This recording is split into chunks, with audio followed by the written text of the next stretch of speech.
والصلاة والسلام على سيد الأنبياء والمرسلين وعلى آله وأصحابه ومن تبعهم ودعا بدعوتهم إلى يوم الدين أما بعد আমরা আমাদের কওমি মাদ্রাসাগুলোতে দীর্ঘ প্রায় 16-17 বছরের শিক্ষা কারিকুলামের মাধ্যমে আমাদের শিক্ষার্থীদেরকে আমরা পাঠদান করে থাকি।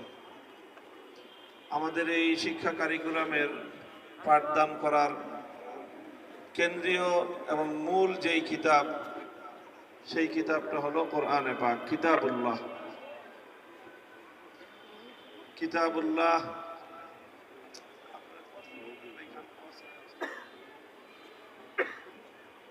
কিতাবুল্লাহ তথা কোরআনে পাককে কেন্দ্র করে আমাদের কওমি মাদ্রাসার শিক্ষা সিলেবাসকে বিন্যস্ত করা হয়েছে। এর কেন্দ্রীয় জায়গাটাই হলো কোরআনে পাক। কোরআনে পাককে আমরা কয়েক দফায়, কয়েক স্তরে ছাত্রদেরকে শিক্ষাদান করে থাকি। কোরআনের শিক্ষার প্রথম স্তর হলো শুধুমাত্র কোরআনে পাকের রিডিং শিক্ষা দেওয়া, নাজরা কোরআন, অর্থাৎ পূর্ণ কোরআন দেখে দেখে বিশুদ্ধভাবে তেলাওয়াত শিক্ষা দেওয়া হয়।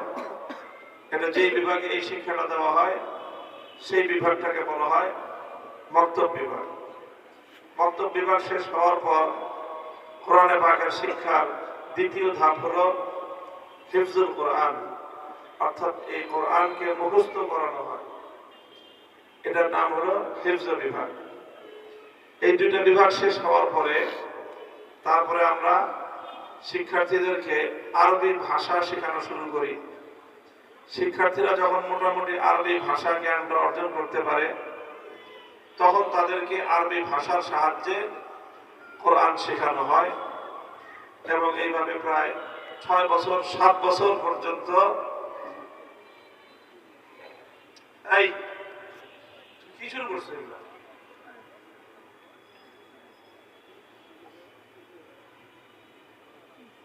সরো তুমি এখান থেকে, সরো।